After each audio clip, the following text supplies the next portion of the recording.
আসসালামু আলাইকুম ওরহমতুল্লাহি ওয়াবারাকাতু। একটু থামুন। এই মুহূর্তে আপনি যে শ্বাসটা নিচ্ছেন, আপনি জানেন কি সেটাও আল্লাহর একটি নিয়ামত? আপনার চোখে যে আলো আছে, আপনার হৃদয়ে যে এখনো ধুকধুক করে চলছে, আপনার জীবনে যে এখনো একটা সুযোগ বাকি আছে, সবই আল্লাহর দয়া। কিন্তু প্রশ্ন হলো, আমরা কি কখনো এসবের কদর করেছি? আজ আমি আপনাকে কোরআনের এমন একটি সূরার ভেতর নিয়ে যাব, যে সূরা শুনে মানুষ নয়, জিনরাও কেঁদে ফেলেছিল। যে সূরায় আল্লাহ ৩১ বার একটি প্রশ্ন করেছেন, তোমরা তোমাদের রবের কোন কোন নিয়ামত অস্বীকার করবে? এই সূরার প্রতিটি আয়াত আপনার হৃদয়ের দরজায় আঘাত করবে, আপনার আত্মাকে নাড়া দেবে, আর হয়তো আপনাকে আজ আল্লাহর দিকে ফিরিয়ে দেবে। আপনি যদি কখনো নিজেকে একা অনুভব করে থাকেন, আপনি যদি কখনো ভিতরে ভিতরে ভেঙে পড়ে থাকেন, আপনি যদি কখনো ভেবে থাকেন আল্লাহ কি এখনো আমাকে ভালোবাসেন, তাহলে এই ভিডিওটি আপনার জন্যই। কারণ আজ আপনি শুনবেন এমন কথা যা আপনার চোখে পানি আনতে পারে, আর আপনার অন্তরকে নতুন করে জাগিয়ে তুলতে পারে। এই সূরার শেষে আল্লাহ জান্নাতের কথা বলেছেন, জাহান্নামের কথা বলেছেন, আর মানুষের জীবনের প্রতিটি নিয়ামতের হিসাব তুলে ধরেছেন। আর আমি আপনাকে অনুরোধ করব, এই ভিডিওটা মাঝপথে বন্ধ করবেন না, কারণ শেষের দিকে এমন কিছু আছে যা হয়তো আপনার জীবনের দৃষ্টিভঙ্গি বদলে দিতে পারে। চলুন এখন আমরা মূল আলোচনায় প্রবেশ করি। হৃদয় খুলে রাখুন, কারণ সূরা আর রহমান শুধু শোনার জন্য নয়, অনুভব করার জন্য। সূরা আর রহমান, আল্লাহর ভালোবাসার ঘোষণা। এই সূরার প্রথম আয়াত হল আর রহমান, অর্থাৎ পরম দয়ালু আল্লাহ। এই একটি শব্দ দিয়ে আল্লাহ পুরো সূরার দরজা খুলে দিলেন। আর রহমান, তিনি বলেননি আমি শক্তিশালী, আমি প্রতিশোধ পরায়ণ, আমি শাস্তিদাতা। তিনি বললেন আমি রহমান, আমি সীমাহীন দয়ালু। এই শব্দটা এমন এক দয়া বোঝায় যা মুসলিম অমুসলিম, ভালো মন্দ, নেককার গুনাহগার সবাইকে ঢেকে রাখে। আপনি যখন ঘুমাচ্ছেন, তিনি তখনও আপনাকে শ্বাস দিচ্ছেন। আপনি যখন ভুল করছেন, তিনি তখনও আপনাকে সময় দিচ্ছেন। আপনি যখন তাকে ভুলে যান, তিনি তখনও আপনাকে ভুলে যান না। এটাই রহমান। ২ নম্বর আয়াতে আল্লাহ বলেন আল্লাহ মাল কোরআন, অর্থাৎ তিনি কোরআন শিক্ষা দিয়েছেন। আল্লাহ বলছেন, তোমাদের সবচেয়ে বড় নিয়ামত কি জানো? বাড়ি, টাকা, স্বাস্থ্য? না, কোরআন। কারণ কোরআন না থাকলে মানুষ জানতই না কে তার রব, কেন সে বেঁচে আছে, আর মৃত্যুর পর কি হবে। এই কোরআনই তোমাকে বলে দেয় কোথায় থামতে হবে, কোথায় লড়তে হবে, আর কিভাবে জান্নাতে পৌঁছাতে হবে। এই সূরার ৩ ও ৪ নম্বর আয়াতে আল্লাহ বলেন তিনি মানুষ সৃষ্টি করেছেন এবং তাকে কথা বলতে শিখিয়েছেন। আপনি কি কখনো ভেবেছেন আপনি কেন কথা বলতে পারেন? পৃথিবীতে লক্ষ লক্ষ প্রাণী আছে, কিন্তু আল্লাহ মানুষকে দিয়েছেন ভাব প্রকাশের শক্তি, ভালো মন্দ বলার শক্তি, দোয়া করার শক্তি। আপনি যখন বলেন ইয়া আল্লাহ, সেটা শুধু শব্দ নয়, সেটা আপনার আত্মার আর্তনাদ। এটাও একটা নিয়ামত। আল্লাহ পঞ্চম আয়াতে বলেন সূর্য ও চাঁদ নির্দিষ্ট হিসাব অনুযায়ী চলছে। এই ছোট্ট আয়াতটি আসলে পুরো মহাবিশ্বের এক মহাসত্য প্রকাশ করে দেয়। এর মানে হলো সূর্য প্রতিদিন ঠিক সময়ে ওঠে, চাঁদ ঠিক সময়ে আসে যায়, রাত ঠিক সময়ে নামে, দিন ঠিক সময়ে শেষ হয়। ১ সেকেন্ডও কম বেশি না। আপনি কখনো দেখেছেন সূর্য একদিন দেরি করেছে, চাঁদ একদিন ভুল পথে গেছে? কখনো না, কারণ তারা আল্লাহর আদেশে বন্দী। এই আয়াত আমাদের কি শেখায়? এই আয়াত শুধু আকাশের গল্প না, এটা আমাদের জীবনের জন্য সতর্কবার্তা। যদি সূর্য ও চাঁদের সময় আছে, তাহলে আমাদের জীবনেরও সময় আছে। আপনার শ্বাসেরও হিসাব আছে। আপনার বয়সেরও হিসাব আছে, আপনার মৃত্যুর সময়ও হিসাব করা আছে। কোরআনে আল্লাহ বলেন, প্রত্যেক জাতির জন্য একটি নির্দিষ্ট সময় রয়েছে। যখন তাদের সময় এসে যাবে, তারা তখন এক মুহূর্ত পিছাতে পারবে না, আবার এগিয়েও নিতে পারবে না। সূরা আল আরাফ আয়াত ৩৪। আমরা বলি পরে তওবা করব, বুড়ো হলে নামাজ পড়ব, এখন জীবন উপভোগ করি। কিন্তু সূর্য কি বলে, আজ আমি উঠব না? চাঁদ কি বলে, আজ আমি বিরতি নেব না? তারা জানে তাদের সময় নির্ধারিত, আর আমরা আমরা ভুলে যাই। কারণ নিয়মিত সূর্য না উঠলে ফসল হবে না, সময় জানা যাবে না, জীবন চলবে না। নিয়মিত চাঁদ না থাকলে মাস হবে না, রোজা হবে না, হজ হবে না। তাই সূর্য চাঁদের এই নিয়ম, এটাও আল্লাহর বড় নিয়ামত। যে আল্লাহ সূর্যকে সময় মতো চালাচ্ছেন, সে আল্লাহ আপনার জীবনকেও এলোমেলো করেননি। আপনার কষ্টেরও সময় আছে, আপনার পরীক্ষারও সময় আছে, আর আপনার মুক্তিরও সময়ও আসবে। শুধু বিশ্বাস রাখুন। আল্লাহ ৬ নম্বর আয়াতে বলেন, তারকা ও গাছপালাও আল্লাহকে সিজদা করে। এই আয়াতটা পড়লে মনে হয়, গাছ আবার কিভাবে সিজদা করে, তারকা আবার কিভাবে আল্লাহকে মানে? কিন্তু আল্লাহ আমাদের জানিয়ে দিচ্ছেন, এই পৃথিবীতে এমন কিছু নেই যা তার সামনে নত নয়। আপনি যে গাছ দেখেন, যার ছায়ায় আপনি বসেন, যার ফল আপনি খান, সে গাছ প্রতিদিন আল্লাহর হুকুমে নত হয়। তার শাখা যখন বাতাসে নড়ে, সে শুধু দুলে না, সে আল্লাহর আদেশে মাথা নত করে। আপনি রাতে আকাশের দিকে তাকালে লক্ষ লক্ষ তারা দেখতে পারেন।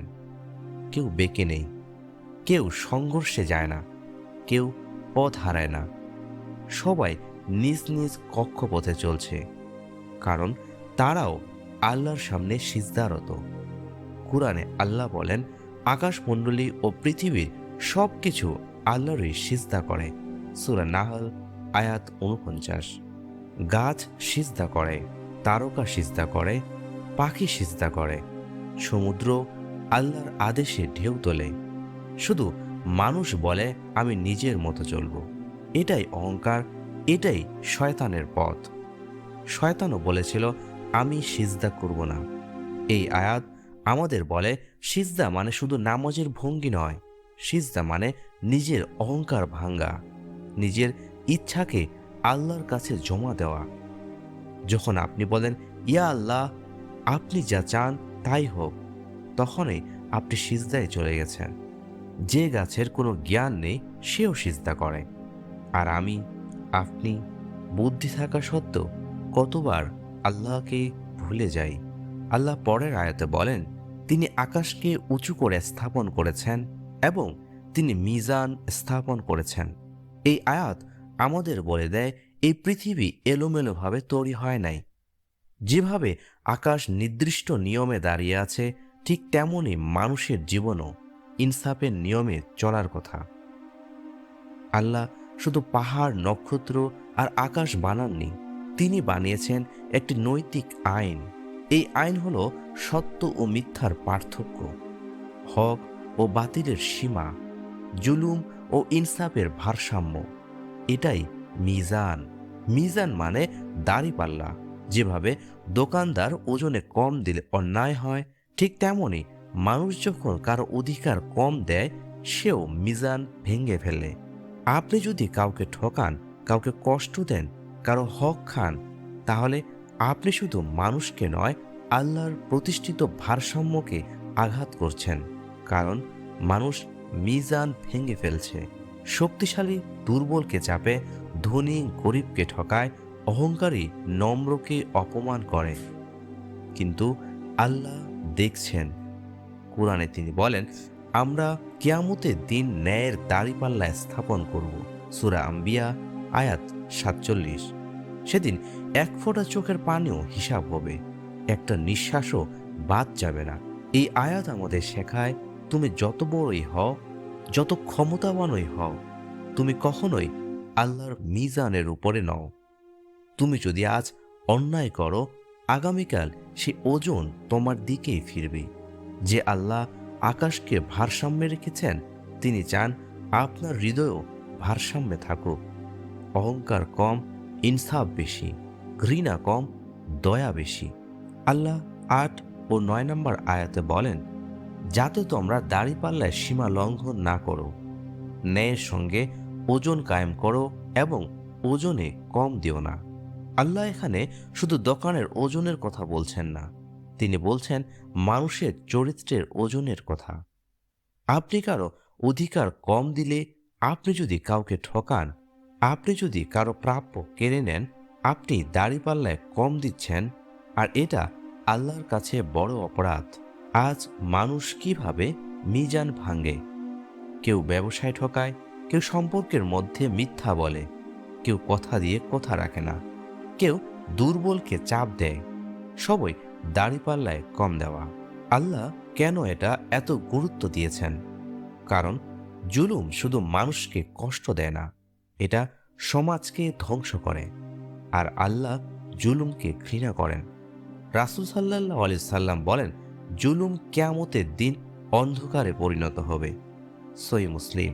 যদি আজ আপনি কারো প্রতি ইনসাফ করেন, কারো হক ফিরিয়ে দেন, আপনি আসলে নিজের আখিরাতকেই ভারী করে তুলছেন। আল্লাহ পরের আয়াতে বলেন, তিনি পৃথিবীকে স্থাপন করেছেন সমস্ত সৃষ্টির জন্য। সূরা আর রহমান আয়াত ১০। এই আয়াতটি নীরবে আমাদের অহংকার ভেঙে দেয়। আমরা বলি, এই জমি আমার, এই দেশ আমার, এই সম্পদ আমার। কিন্তু আল্লাহ বলেন, না, এই পৃথিবী কারো একার না, এটা সব সৃষ্টির জন্য, মানুষের জন্য, পশুর জন্য, পাখির জন্য, গাছের জন্য, এমনকি পোকামাকড়ের জন্য। আপনি যেখানে হাঁটছেন, যেখানে ঘুমাচ্ছেন, যেখান থেকে খাবার খাচ্ছেন, সবই এই পৃথিবীর দেয়া। এটা আল্লাহর একটি বড় নিয়ামত। যে মাটি আপনাকে বহন করছে, সেই মাটিতেই একদিন আপনাকে শোয়ানো হবে। তাই অহংকার কমান, কৃতজ্ঞতা বাড়ান। এতে রয়েছে নানা ফলমূল এবং আবরণযুক্ত খেজুর গাছ। সূরা আর রহমান আয়াত ১১। এই আয়াত আমাদের মনে করিয়ে দেয়, আপনি যে আপেল খান, যে আম খান, যে খেজুর খান, এসব শুধু খাবার নয়, এগুলো রহমানের উপহার। একটি ফল তৈরি হতে সূর্য লাগে, বৃষ্টি লাগে, মাটি লাগে, হাওয়া লাগে, কিন্তু সব কিছুকে নিয়ন্ত্রণ করেন একজন, আল্লাহ। খেজুর কেন আলাদা করে উল্লেখ করা হয়েছে? কারণ খেজুর শুধু খাবার না, এটা শক্তি, এটা সুন্নাহ, এটা নবীদের খাদ্য। রাসূল সাল্লাল্লাহু আলাইহি সাল্লাম রোজা ভাঙতেন খেজুর দিয়ে, কারণ এতে আছে বরকত। আল্লাহ পবিত্র কোরআনে বলেন, এবং এতে রয়েছে জলপাই ও রামবুটান। সূরা আর রহমান আয়াত ১২। এই আয়াতটি দেখায় আল্লাহ শুধু মানুষকে বাঁচানোর জন্য খাবার দেননি, তিনি দিয়েছেন সৌন্দর্য, সুগন্ধি, স্বাদ ও আনন্দ। জলপাই থেকে তৈরি হয় তেল, শরীরের জন্য উপকারী। রামবুটান, যা এখানে রুমান বলা হয়েছে, যা সুস্বাদু এবং ভিটামিনে পূর্ণ। প্রতিটি গাছ আল্লাহর দয়ার ছোঁয়া। আমরা প্রতিদিন খাই, কিন্তু খুব কমই ধন্যবাদ দিই। আমরা ভাবি এটা স্বাভাবিক, কিন্তু আসলে প্রতিটি খাওয়া একটি নিয়ামত। পরবর্তীবার যখন আপনি জলপাই বা ফল খাবেন, মনে রাখবেন এই সৌন্দর্য, এই স্বাদ, এই জীবন সবই রহমানের দয়া। এটাই সেই প্রশ্নের উত্তর। তাহলে তোমরা তোমাদের রবের কোন কোন নিয়ামত অস্বীকার করবে? আল্লাহ পবিত্র কোরআনে আরও বলেন, তিনি দুটি সমুদ্র মিলিয়েছেন, তারা মিলিত হয় কিন্তু একে অপরকে অতিক্রম করে না। এই আয়াত আমাদের শেখায়, সমুদ্রে দুটি পানি, মিঠা ও লবণ, তাদের মধ্যে একটি অদৃশ্য সীমারেখা রয়েছে। তারা একে অপরের মধ্যে মিশে যায় না, কিন্তু একই সময়ে চলতে থাকে। এটি আল্লাহর সুবিন্যস্ত নিয়ন্ত্রণ ও রহমতের নিদর্শন। আল্লাহ পাক পবিত্র কোরআনে বলেন, যে ব্যক্তি তার রবের সামনে দাঁড়ানোর ভয় রাখে, তার জন্য রয়েছে দুটি জান্নাত। সূরা আর রহমান আয়াত ৪৬। এই আয়াতটি খুব নীরবে কিন্তু গভীরভাবে বলে দেয়, জান্নাত সবার জন্য নয়, কিন্তু যারা আল্লাহকে ভয় করে তাদের জন্য শুধু একটি না, দুটি জান্নাত। এখানে ভয় মানে আতঙ্ক নয়, এখানে ভয় মানে ভালোবাসা মিশ্রিত শ্রদ্ধা। যেমন একজন সন্তান বাবাকে ভালোবাসে কিন্তু কষ্ট দিতে ভয় পায়। যে বান্দা ভাবে আল্লাহ আমাকে দেখছেন, আমি কিভাবে পাপ করি, তার জন্যই এই জান্নাত। দুটি জান্নাত কেন? কারণ আল্লাহ কখনো কৃপণ নন। যে তার জন্য নিজের নফস দমন করে, যে চোখ নামিয়ে নেয়, যে গুনাহ ছেড়ে দেয়, আল্লাহ তার প্রতিদান দ্বিগুণ দেন। কুরআনে আল্লাহ বলেন, যে ভালো কাজ নিয়ে আসবে তার জন্য রয়েছে তার 10 গুণ প্রতিদান। সূরা আনআম আয়াত 160।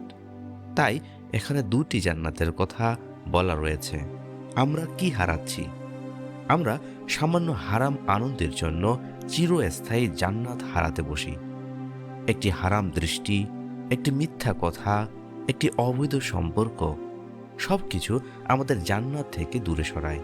যদি আজ আপনি নিজের নফসকে বলেন, না, আমি আল্লাহকে খুশি করতে চাই, তবে আকাশে আপনার নাম লেখা হচ্ছে জান্নাতের তালিকায়। আল্লাহ পাক পবিত্র কোরআনে বলেন, সে 2 জান্নাত হবে, নানা শাখা প্রশাখায় ভরপুর। সূরা রহমান আয়াত 48। এই আয়াত বলে জান্নাত হবে এমন এক বাগান যেখানে কোনো গাছ শুকাবে না, কোনো পাতা ঝরবে না, কোনো সৌন্দর্য ম্লান হবে না। এই দুনিয়ার বাগানগুলো আজ সবুজ, কাল শুকিয়ে যায়, কিন্তু জান্নাতের সবুজতা চিরন্তন। আল্লাহ আরও বলেন, তাতে থাকবে 2টি প্রবাহমান ঝর্ণা। সূরা রহমান আয়াত 50। জান্নাতের পানি কখনো শেষ হবে না, কখনো ক্লান্তি আনবে না। এটা হবে শান্তির পানি। আল্লাহ আরও বলেন, তাতে থাকবে সব ধরনের ফল, জোড়ায় জোড়ায়। আয়াত 52। মানে আপনি যা কল্পনা করতে পারেন তার চেয়েও বেশি, আপনি যা ভালোবাসেন তার চেয়েও সুন্দর। কেন আল্লাহ এগুলো বলছেন? কারণ আল্লাহ চান আপনি দুনিয়ার ক্ষণস্থায়ী সুখের জন্য চিরস্থায়ী জান্নাত হারাবেন না। আল্লাহ আরও বলেন, হে মানুষ ও জিন, শীঘ্রই আমি তোমাদের হিসাব নেব। সূরা রহমান আয়াত 31। এই আয়াতটা যেন আকাশ থেকে নেমে আসে এক ঘোষণা হয়ে। হে মানুষ, তোমরা যতই দৌড়াও, তোমরা যতই দুনিয়ায় ডুবে থাকো, একদিন তোমাদের হিসাব হবে। আপনি ফেসবুক বন্ধ করতে পারেন, আপনি ফোন বন্ধ করতে পারেন, আপনি মানুষের চোখ এড়াতে পারেন, কিন্তু আল্লাহর হিসাব এড়াতে পারবেন না। আল্লাহ বলেন, অপরাধীদের তাদের চেহারা দেখে চিনে নেওয়া হবে। আয়াত 41। সেদিন কেউ বলবে না আমি ভালো মানুষ ছিলাম, কারণ মুখই বলে দেবে সব। তাদের কপাল ও পা ধরে টেনে নিয়ে যাওয়া হবে। আয়াত 41। এটা কোনো গল্প নয়, এটা সেই দিনের দৃশ্য যেদিন অহংকারীরা মাটির মতো টেনে হেঁচড়ে নেওয়া হবে। আল্লাহ আরও বলেন, তারা আগুন ও ফুটন্ত পানির মধ্যে ঘোরাফেরা করবে। আয়াত 44। ভাবুন, আগুন থেকে পালাতে গেলে ফুটন্ত পানি, আর পানি থেকে পালাতে গেলে আগুন। কোনো শান্তি নেই, কোনো মৃত্যু নেই। আল্লাহ কেন এটা বলছেন? কারণ তিনি চান আপনি আজই থেমে যান, আজই তওবা করুন, আজই ফিরে আসুন।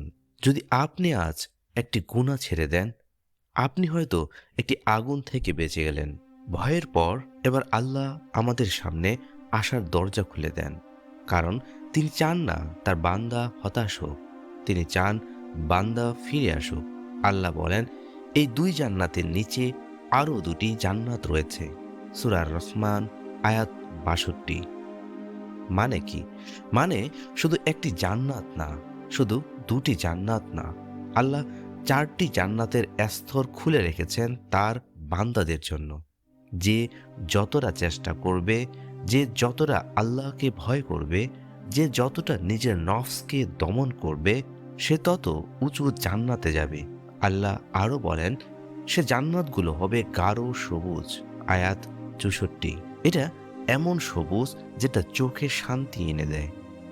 এই দুনিয়ায় সবুজ দেখলে ভালো লাগে, কিন্তু জান্নাতের সবুজ আত্মাকে শান্ত করে দেবে। তাতে থাকবে প্রবল বেগে ঝরতে থাকা দুটি ঝর্ণা। আয়াত ৬৬। মানে জান্নাতে কোনো কিছু শেষ হবে না, সুখ কখনো কমবে না, আনন্দ কখনো শুকাবে না। আল্লাহ আরো বলেন, তাতে থাকবে ফল, খেজুর ও ডালিম। আয়াত ৬৮। আপনি যদি আজ ক্লান্ত হন, পাপে ডুবে থাকেন, ভেঙে পড়েন, তবু জান্নাতের দরজা বন্ধ হয়নি, এখনো সুযোগ রয়েছে। আল্লাহ আরো বলেন, মহিমান্বিত ও সম্মানিত তোমার রবের নাম বরকতময়। সূরা রহমান আয়াত ৭৮। এই আয়াতটা শুধু একটি বাক্য নয়, এটা একটা অনুভূতি। এই সূরার শুরু হয়েছিল আর রহমান দিয়ে, আর শেষ হলো তোমার রবের নাম বরকতময় দিয়ে। মানে কি? মানে তোমার জীবনের শুরু ও শেষ, তোমার শ্বাস ও মৃত্যু, তোমার দুনিয়া ও আখিরাত, সবকিছুই আল্লাহর নামের সাথে যুক্ত। কেন আল্লাহ তার নাম দিয়ে শেষ করলেন? কারণ আল্লাহ চান তুমি যখন এই সূরা শেষ করবে, তুমি যেন নিজেকে প্রশ্ন করো, আমি কি সেই রবকে চিনি, যিনি আমাকে এত কিছু দিয়েছেন, যে আল্লাহ তোমাকে সৃষ্টি করেছেন, যে আল্লাহ তোমাকে রিজিক দিয়েছেন, যে আল্লাহ তোমাকে কোরআন দিয়েছেন, তার নামই সবচেয়ে বড় নিয়ামত। এই সূরা জুড়ে আল্লাহ ৩১ বার প্রশ্ন করেছেন, তাহলে তোমরা তোমাদের রবের কোন কোন নিয়ামত অস্বীকার করবে?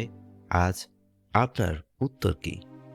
প্রিয় শ্রোতা, যদি আজ আপনার হৃদয়ে একটু কেঁপে থাকে, যদি চোখে অজান্তেই পানি এসে যায়, তাহলে জেনে রাখুন, এটা দুর্বলতা না, এটা আপনার ঈমানের জীবন্ত প্রমাণ। কারণ এই সূরা শুধু শব্দ না, এটা আল্লাহর ভালোবাসার ডাক। আজ আল্লাহ আপনাকে জিজ্ঞেস করেছেন, তাহলে তোমরা তোমাদের রবের কোন কোন নিয়ামত অস্বীকার করবে? আপনার শ্বাস, আপনার চোখ, আপনার মা, আপনার জীবন, আপনার ঈমান, আপনার কোরআন, একটাও অস্বীকার করার নেই। তবুও আমরা ভুল করি, তবুও আমরা গুনাহ করি, তবুও আমরা আল্লাহকে ভুলে যাই। কিন্তু আজ এই মুহূর্তে আল্লাহর দরজা এখনো খোলা। আসুন এই সূরার আলোতে দাঁড়িয়ে আমরা সবাই একসাথে আল্লাহর কাছে মাথা নত করি। ইয়া আল্লাহ, তুমি আর রহমান, তুমি পরম দয়ালু, তুমি আমাদের সৃষ্টি করেছ, তুমি আমাদের রিজিক দিয়েছ, তুমি আমাদের কুরআন দিয়েছ, তবু আমরা অনেক সময় কৃতজ্ঞ হই না। ইয়া আল্লাহ, আজ আমরা লজ্জিত, আজ আমরা অনুতপ্ত। আমাদের গুনাহগুলো ক্ষমা করে দাও, আমাদের ভুলগুলো মুছে দাও, আমাদের অন্তরকে পরিষ্কার করে দাও। ইয়া আল্লাহ, আমাদের চোখকে হারাম থেকে বাঁচাও, আমাদের হৃদয়কে হিংসা থেকে বাঁচাও, আমাদের আত্মাকে অহংকার থেকে বাঁচাও। আমাদেরকে সেই বান্দাদের অন্তর্ভুক্ত করো যাদের জন্য তুমি বলেছ তার জন্য রয়েছে দুটি জান্নাত। ইয়া আল্লাহ, আমাদের মা বাবাকে ক্ষমা করো, আমাদের পরিবারকে হেফাজত করো, আমাদের সন্তানদের ঈমানদার বানাও, আমাদের কবরকে জান্নাতের বাগান বানিয়ে দাও, আমাদের শেষ নিঃশ্বাসকে ঈমানের সাথে কবুল করো। আর যেদিন আমরা তোমার সামনে দাঁড়াবো, সেদিন আমাদের মুখ উজ্জ্বল করে দিও। আপনি যদি এই ভিডিওটি মন দিয়ে শুনে থাকেন, তাহলে এটা শুধু একটা ভিডিও নয়, এটা ছিল আল্লাহর পক্ষ থেকে আপনার জন্য একটি ডাক। নিজেকে প্রশ্ন করুন, আমি কি আজ আমার রবের দিকে এক কদম এগোলাম? প্রিয় ভাই ও বোনেরা, যদি আজ এই সূরার একটি আয়াতও আপনার হৃদয় স্পর্শ করে থাকে, তাহলে এটাকে এখানেই থামতে দেবেন না। এই আলোকে আপনার জীবনের প্রতিদিনে নিয়ে যান। এখনই আমাদের চ্যানেলটি সাবস্ক্রাইব করুন, কারণ এখানে শুধু ভিডিও নয়, এখানে আছে কুরআনের আলো, হাদিসের পথ, আর আল্লাহর দিকে ফিরে যাওয়ার ডাক। আজ সাবস্ক্রাইব করলে প্রতিবার নতুন ভিডিও আপনার কাছে একটি নতুন নিয়ামত হয়ে পৌঁছাবে।